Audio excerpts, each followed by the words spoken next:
Live ले चलते हैं जयपुर, जहां पर बीजेपी प्रदेश अध्यक्ष सतीश पूनिया प्रेस कॉन्फ्रेंस कर रहे हैं और क्या कुछ कह रहे हैं आपको सुनाते हैं। आप सब जानते हैं कि भारतीय जनता पार्टी जनसंघ के कालखंड से ही 3 आयाम पर काम करती है। संगठन की एक विशेष रचना, सामाजिक सरोकार और लोकहित के मुद्दों पर जन जागरण। अनेक अवसरों पर जनसंघ से लेकर भारतीय जनता पार्टी के इस कालखंड में अपने विशेष काम की शैली के जरिए पार्टी ने समाज, लोकतंत्र और राजनीति में विशेष स्थान बनाया और इसलिए पार्टी और पार्टी का नेतृत्व समय समय पर अनेक रूपों में विकसित हुआ। लेकिन कोरोना की भीषण महामारी में भारतीय जनता पार्टी की जो सामाजिक शक्ल, जो एक चेहरा केवल देश नहीं पूरी दुनिया को देखने को मिला, ये अतिशयोक्ति नहीं होगी कि भारतीय जनता पार्टी विश्व का ऐसा पहला राजनीतिक संगठन है जिसने कोरोना की उस भीषण महामारी में अकेले एक दल ने पूरे देश में सेवाई संगठन के माध्यम से भारतीय जनता पार्टी के राष्ट्रीय अध्यक्ष माननीय जगत प्रकाश नड्डा जी के निर्देश से सेवा का अनूठा पराक्रम किया और विभिन्न रूपों से देश और प्रदेश की जनता को भोजन, राशन, चिकित्सा इसका लाभ देने की कोशिश की। वर्चुअल प्लेटफॉर्म पर काम करने वाला विश्व का सबसे पहला बड़ा संगठन भारतीय जनता पार्टी बना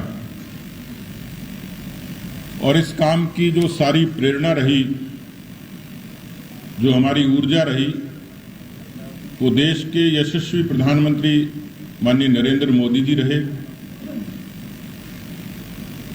जिनके शासनकाल को, शासकीय राजनीति को 20 वर्ष पूरे हुए।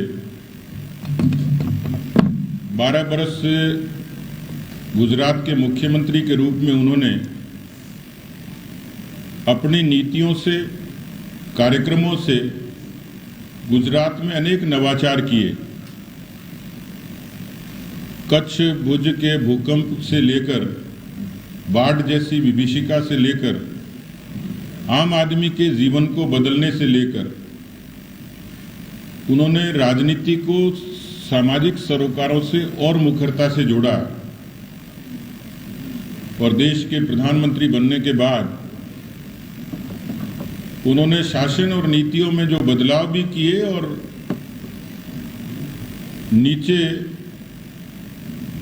सामान्य व्यक्ति को जीवन को बदलने के लिए उन्होंने जो नवाचार किए, जो नीतियां लागू की, उससे हिंदुस्तान के आम व्यक्ति को सहूलियत मिली, सम्मान मिला, वो आत्मनिर्भर हुआ, स्वावलंबन की दिशा में बढ़ा। और यही कारण है कि चुनौतियों के बावजूद कोरोना की उस लड़ाई को जीता गया। भारत आर्थिक प्रगति के पथ पर उन चुनौतियों के बावजूद चलता गया। देश में विकास की एक नई दिशा मिली और पाताल से लेकर अंतरिक्ष तक भारत की एक धमक पूरे विश्व में दिखाई दी। और इसलिए ऐसी शख्सियत को, ऐसे व्यक्तित्व को हम सब लोग उनके ऊर्जा लेकर आगे बढ़ते हैं और काम करते हैं। उन्हीं की मंशा के अनुरूप भारतीय जनता पार्टी ने ये निर्णय किया कि उनके जन्म दिवस 17 सितंबर को बिना किसी राजनीतिक तामझाम के सेवा के सरोकार से जोड़कर भारतीय जनता पार्टी के देश और प्रदेश भर के कार्यकर्ता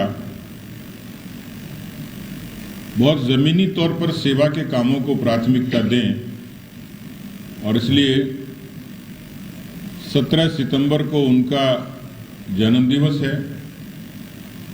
भारतीय जनता पार्टी राजस्थान की इकाई उनको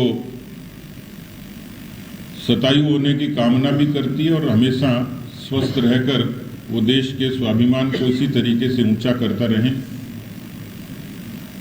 और इस नाते उनके जन्म दिवस को भारतीय जनता पार्टी ने पूरे देश भर में सेवा पखवाड़े के रूप में मनाने का निर्णय किया है। 17 सितंबर को उनका जन्मदिन है और 2 अक्टूबर को राष्ट्रपिता महात्मा गांधी जी का पूज्य बापू की जन्म जयंती है। और इसलिए उनके जन्मदिन से लेकर बापूजी के जन्मदिन तक कार्यक्रमों की एक विराट श्रृंखला चलेगी।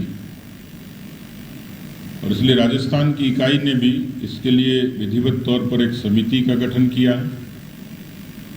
17 सितंबर को इसकी शुरुआत होगी।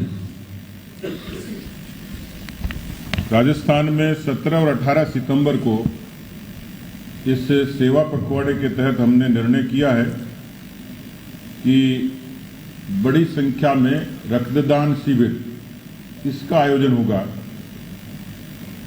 और पूरे देश भर में 1.5 लाख से भी ज़्यादा यूनिट्स ये टारगेट है। संभावना ये है कि इससे कहीं आगे जाएंगे। युवा मोर्चा इस रक्तदान शिविर की अगुवाई करेगा। हर जिले में निःशुल्क स्वास्थ्य शिविर होंगे और जो हमारे दिव्यांग भाई हैं उनके लिए जरूरी उपकरण इसका वितरण होगा। ये कार्यक्रम 17 और 18 सितंबर को होंगे। 19 और 20 सितंबर को क्योंकि हम सब जानते हैं कि प्रधानमंत्री जी के नेतृत्व में पूरे देश में टीकाकरण का एक यशस्वी अभियान हुआ और 200 करोड़ से भी ऊपर लोगों को टीके लगे। अभी भी वैक्सीनेशन सेंटर्स पर हमारे कार्यकर्ता बूस्टर के लिए लोगों को प्रेरित करेंगे। प्रधानमंत्री जी की सरकार ने 2025 तक भारत को टीबी मुक्त करने का निर्णय लिया है और इसके लिए केवल सरकार नहीं, जन भागीदारी के जरिए भी ऐसे जो टीबी पेशेंट्स हैं उनकी ठीक तरीके से देखभाल हो। और इसलिए निर्णय किया कि हम लोग पूरे देश में निक्षय मित्र ये नी